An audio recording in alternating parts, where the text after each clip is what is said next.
Vous avez certainement déjà eu envie de vous venger d'un camarade de classe trop embêtant ou d'un voisin trop bruyant. Vous avez certainement aussi reçu à votre tour des vengeances pas très sympathiques. Mais quoi que vous ayez pu faire ou subir comme règlement de compte, nous vous garantissons que ce n'est rien à côté de ces vengeances complètement insolites et loufoques.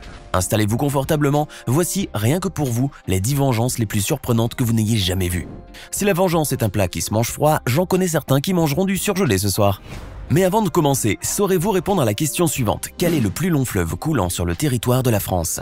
Est-ce option A, la Seine, B, la Loire, C, le Rhône ou D, le Rhin? Si vous ne savez pas, patience, la réponse sera donnée à la fin de cette vidéo. N'hésitez pas à liker la vidéo si elle vous plaît et si vous êtes nouveau sur la chaîne, n'oubliez pas de vous abonner et d'activer la notification pour ne rater aucune de nos prochaines vidéos. On commence.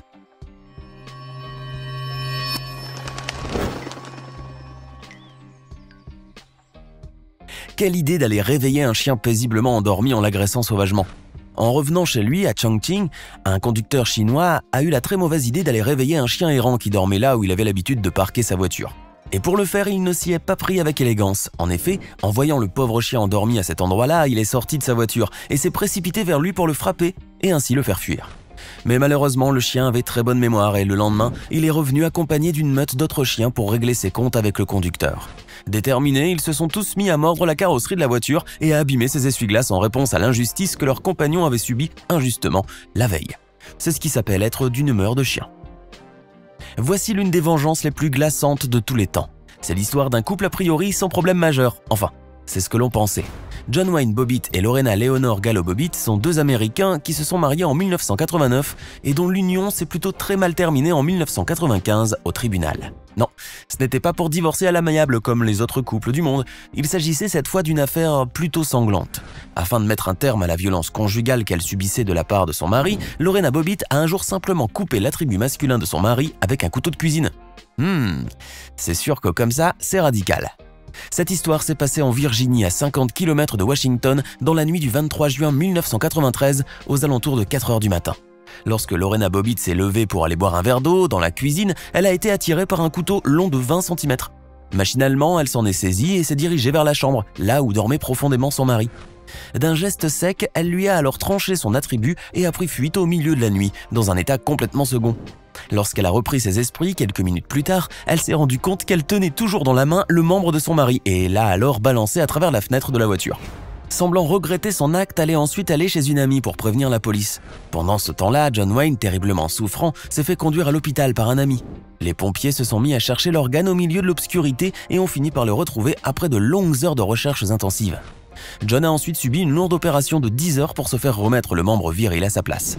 Quelques jours plus tard, l'enquête a dévoilé que Lorena avait réagi machinalement suite à plus de 4 ans de violences psychologiques, physiques et sexuelles répétées. Quelque temps après, les époux ont tout naturellement été traînés en justice tous les deux. John Wayne a été accusé de viol et violence conjugale et Lorena a été accusée à son tour d'avoir coupé le phallus de son époux. Face à la complexité de l'affaire, la justice américaine a refusé de trancher et les époux ont été tous les deux acquittés. Bien qu'elle n'ait pas été reconnue coupable, Lorena a quand même dû passer 45 jours en hôpital psychiatrique. Aujourd'hui, ils vivent libres et séparés, évidemment, comme si rien ne s'était passé. Voici une autre affaire où le divorce a été une vraie œuvre d'art. Et c'est le cas de le dire. Alan Markowitz, un Américain âgé de 59 ans, vivant à Détroit, n'a pas fait payer cher son ex-compagne pour l'avoir trompé, mais il a payé lui-même très cher pour se venger. En effet, ce directeur de boîte de striptease ne s'est pas contenté du divorce pour calmer sa peine. Pour lui faire regretter son infidélité, il a acheté la maison voisine de celle de son ex-femme. Vous pensez que c'était peut-être une façon de l'embêter, mais il ne s'est pas arrêté là. Et ouvrez grand vos yeux et vos oreilles, car vous risquez d'avoir du mal à le croire. Après son installation, Alan Markowitz a fait ériger une statue de bronze dans son jardin, haute de près de 4 mètres, représentant un doigt d'honneur poliment dirigé vers la maison de son ex-compagne. Pas très classe, on l'avoue, mais c'est tellement ingénieux. Mine de rien, la statue lui a quand même coûté 5000 €. On savait que le mariage engageait des frais, mais le pire, c'est le divorce. Encore une affaire de tromperie. La première réaction d'une femme qui se rend compte de l'infidélité de son mari est de faire son sac et de le quitter sur le champ. Oui, mais pas celle-ci. Cette femme, visiblement un peu trop impulsive sur les bords, a plutôt décidé de se venger de son mari en détruisant le deuxième amour de sa vie, le troisième, sa voiture. Et ce, sous les yeux médusés de tous les habitants du quartier. Admirez le chef-d'œuvre. Le plus surprenant dans la séquence, c'est que personne ne s'est porté volontaire pour l'arrêter. On dirait que ça en a amusé plus d'un, cette histoire. Voici ce qu'on appelle une vengeance en béton. Un homme a décidé de se venger de son ex-compagne en versant toute une citerne de béton dans sa voiture. Oui, on a bien dit dans sa voiture. Avouez, c'est du lourd. Quand on passe le permis, l'une des premières choses que l'on apprend, c'est de savoir bien se garer dans les endroits appropriés. Chose que ces conducteurs n'ont manifestement pas appris, et le moins que l'on puisse dire, c'est qu'ils l'ont payé assez cher. Celui-ci, par exemple, a découvert une belle surprise en revenant récupérer sa voiture. On la lui a emballée avec du papier cellophane. On lui souhaite bon courage pour déballer son cadeau. Ce conducteur, lui, a reçu un mot pas très sympathique sur son pare-brise, après qu'il se soit mal garé. Quelqu'un lui a clairement recommandé de ne pas se reproduire. Aïe, ça doit faire mal, ça. Mais le cas le plus surprenant dans la catégorie des conducteurs mal garés est clairement ce qui suit. Un Brésilien s'est garé sur une place dédiée aux handicapés et la vengeance a été terrible. En revenant récupérer son véhicule, il a découvert que ce dernier a été entièrement enveloppé de petits papiers post-it révélant le signe d'un fauteuil handicapé. Je pense qu'à ce niveau, il s'est bien fait remarquer. D'ailleurs, il s'est aussi fait lyncher par tous ceux qui étaient présents. La honte assurée. Espérons au moins qu'il a bien compris la leçon comme ça. Les relations entre propriétaires et locataires finissent souvent mal. Comme chiens et chats, ils ne cessent de se faire des crasses. Mais ce propriétaire mérite largement la palme de la vengeance la plus surprenante. En récupérant son logement, il a découvert que son ancien locataire avait laissé les lieux dans un état déplorable. Pour se venger, il a alors décidé de transporter dans un camion tous les meubles et autres détritus jusqu'à son nouveau logement. En arrivant à la nouvelle demeure du locataire, le camion a déversé le tout devant le seuil de sa porte, sans prendre la peine de sonner ni de l'avertir. On n'imagine même pas la tête du locataire lorsqu'il a ouvert la porte.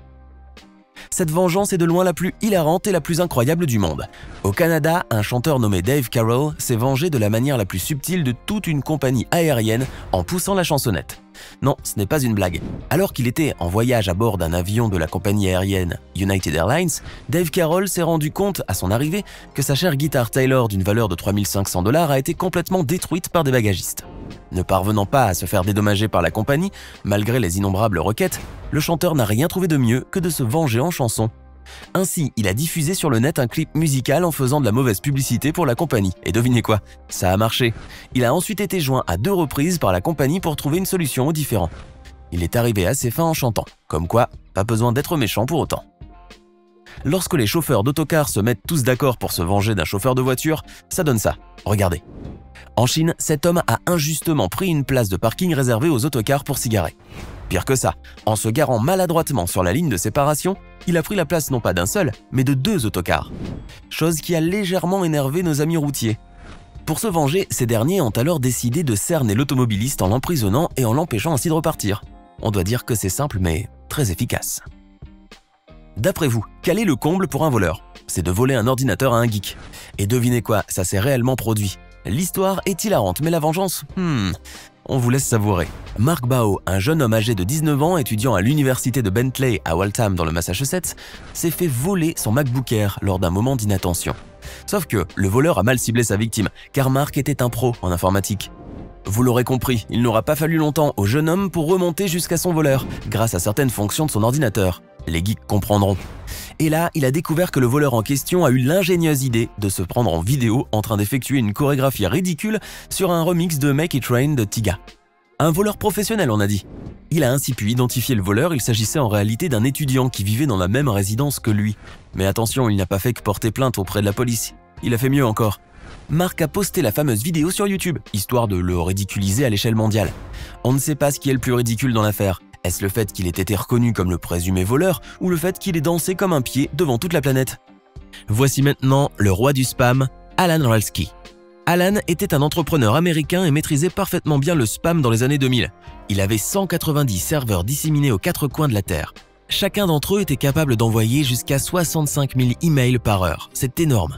De plus, il disposait de près de 250 millions d'adresses email valides, régulièrement mises à jour et vérifiées. Ainsi, il envoyait tous les jours des tonnes d'emails pour plusieurs entreprises.